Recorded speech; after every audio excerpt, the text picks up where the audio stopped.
Alright, so now that we've gotten the basic straight stitch out of the way, we're going to go on to some variations of seams that you can do on sewing machines. The first one of these is a gathered or eased stitch, which I would say is the second most common type of stitch that we're going to use, or seam we're going to make on a machine. We are kind of going down in the order of commonly usedness in these stitches, so straight seam, definitely the most common. This comes up, it does, so it's a good thing to know. So what you're going to start out with for this stitch is one of your 6x3 rectangles and the one 12x3 rectangle that you got. So the dilemma we're facing here is we've got this short piece of fabric and a long piece of fabric that we want to sit on top of it very nicely and neatly. Say, for example, we're trying to make a ruffle or something cute. We also use this like putting in sleeves because you're putting in two things that might not quite exactly match, so you need to ease them or gather them. So to do that, we're going to run a couple of rows of stitching on this one on a large basting setting. So I'm going to lower my stitch length all the way to 5, so that's the biggest it goes. And you'll see why in a second. And then I'm going to place my fabric under the pressing foot like usual. This time, as opposed to lining up to the 5/8 mark, I'm going to choose to line it up much further in, so there's less of a seam allowance. I'm probably going to do mine at about 1/4 inch. And you're going to want to make sure that it's all the way to the edge of your fabric, because this one we will not be back stitching. Because you want to be able to pull the thread tails in the end to gather the fabric in. So back stitching will make it all locked down and impossible to do the thing we want to do. So now I'm simply going to essentially do another straight stitch, but this time you'll notice it's going much faster because my seam is set to 5, so the stitches are kind of huge. And when I reach the end, I am again not going to back stitch. I'm just going to let it run right out. And then I'm going to trim this, but like a good ways away from the edge of the fabric. I don't want to clip it nearly as close, and I'm leaving these two tails on purpose. Then I'm going to do the exact same thing again on the same piece of fabric, but slightly further away. I'm not going to go over top of my already stitched gathering line. In fact, I probably will put it just about at 5/8 so that I can be sure I'm not hitting the line of stitches I already did. So now I'm going to stitch this.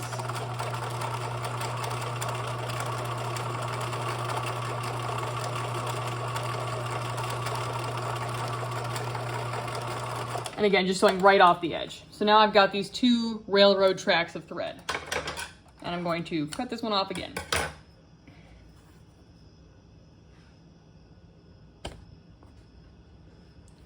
So, this is what we've got right now. On our big long piece of fabric, we've got 2 matching rows of 5 length stitches. Next, what we're going to do is we're going to start pulling them. So, up here, there are 2 tails. One from each row of stitches, and each of those tails contains 2 threads, the bobbin thread and the top spool of thread. I'm going to get one of each of these threads from each of the stitches. So I want 2 threads in my hand, one from each row. I'm going to hold them like this, and then I'm going to start pulling. And you'll notice this is gathering it together very nicely and neatly. So if I wanted to do a nice little ruffle, this is how I would do it. This is also somewhat how smocking is done on some of the dresses you see. So right now I'm gathering it, and I'm gathering it way too tightly for this square. So the way that I'm going to judge this gathering is I'm going to use this square as a template. In order to use this as a template, what we're going to do is we're going to take the raw edges of our large 12-inch rectangle and pin them to the 6-inch rectangle. So this is showing us how small we want to make it, and then we can work from there. So this is how I gather everything. If I'm gathering it on a garment, I always pin the raw edges together first. If this is something, say, that's massive, I would also find some markable points, like I'd mark halfway through this rectangle and halfway through this one, or I'd find where the side seams would be and mark them on this so that I'd have a place to line it up. But as is, this is about how it's a small rectangle. The 2 points of contact will be enough. So now I'm going to gather it with this template in place to show us exactly how big we want this to be. So I'm gonna keep pulling and guiding. And once we get enough gathering in, which we're getting there, we're almost to the point where it's laying flat. I'm gonna take some from this side too. Then the real challenge begins, because this is the easy fun part where you just get to pull on threads and have a good time. One thing to be careful of here is you do not want to pull too hard and break the thread, because then you have to pull the whole line out and start over, since it will no longer be continuous. Okay, so we've got it to about a consistent size. They're the same size right now, but you'll notice they're not exactly even, which is what we're gonna fix next. So, in order to fix this, we're going to try to smooth the gathers and make them all really nice and even. And this is when we're going to start pinning it in spots other than the two ends. So, this is the part of gathering that takes the longest, especially on something more complicated than a rectangle, because you've got to make it look pretty, which, you know, is kind of our job, but also kind of hard to quantify. So I think this is good spacing for this part, so I'm going to start pinning it in. The good thing about pinning is it's easier to undo than, sewing, which is why we do it first. And then we'll get to this part, and we're like, oh, there's not enough gathers there, so I'm going to pull some of these denser ones up into here. I'm also trying to keep them straight so they're not getting all angled between the two stitches. And I'm going to pin them in, because that looks about right. And adjusting these here. These are pretty dense, so I want to space them out, give everybody else a chance to have some gathers. I'm gonna pin this one in. One of the great things about gathering too is that I could do this with a much larger piece of fabric. Say I had a 48 inch and I needed to get down to 6 inches. That just makes your little gather ruffles tighter, but you can do it. And that's the beauty of gathering is, there's really no limit to what you can do. I did once find the limit, and it was on a very intense Elizabethan skirt. I do have pictures if you would like to see, but it is a work of a lot of like blood, sweat, and yanking on ropes. They were thick threads so that I could really put some shoulder yank into it. And if they hadn't been, they would have snapped a million times over, because I had probably 30 pounds of fabric trying to go into a teeny tiny little waistband for a teeny tiny little lady. All right, and so we're getting to the point where I'm just about all pinned in. Yeah, so I'm liking the way this looks. This looks even to me, this looks about right. I like the way that it's hanging. And so now what I'm going to do is I'm going to base it in on the machine.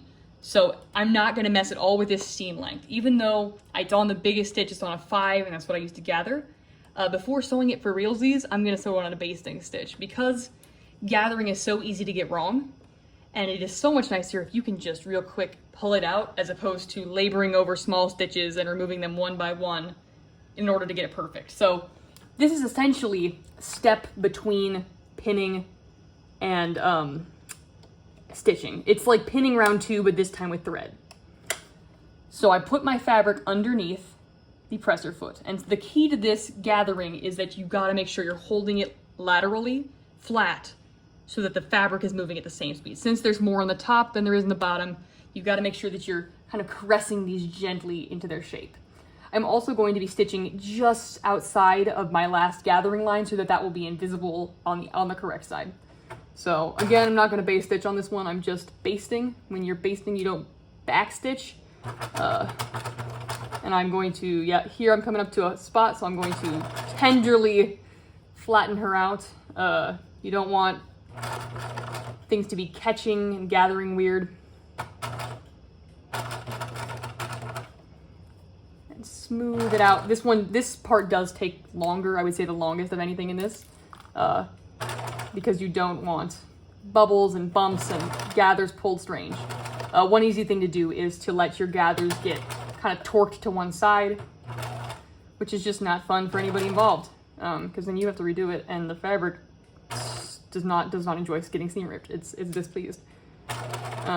Okay, so we've reached the end here, so I'm going to take it off and clip it, and then we're going to examine it for flaws. And admire our work.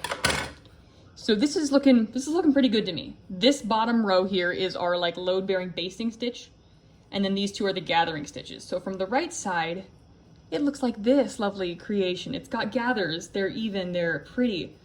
This is what you're hoping for it to look like, but now we've got to make it happen for realsies. And you can, if you have like a weird thread there, you can just clip it.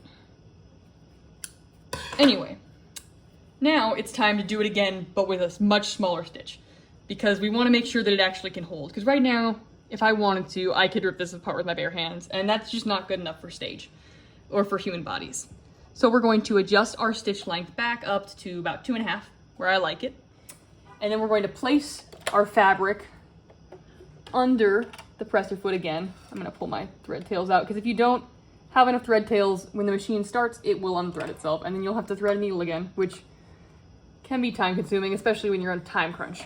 There. So I'm going to place my fabric under there, lining my middle mark there with the basted seam, and then I'm going to stitch. And I am going to back stitch this time.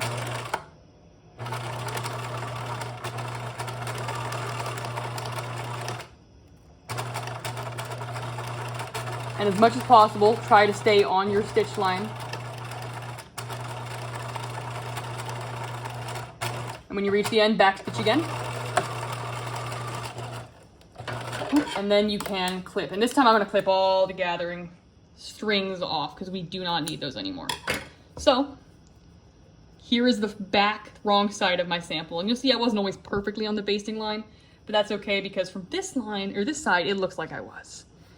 This side hides all the truth. And so you've got a beautiful eased and gathered seam. They're called both things. And if someone says, I want you to ease this in, this is what they mean. This can be used, like I said, on ruffles, on sleeves, on waistbands, on anything where there's a bigger piece coming to a smaller piece. Like you can just imagine this is a little cuff, and your little sleeve, which has tragically been cut off for this example, goes like this. Thanks for watching.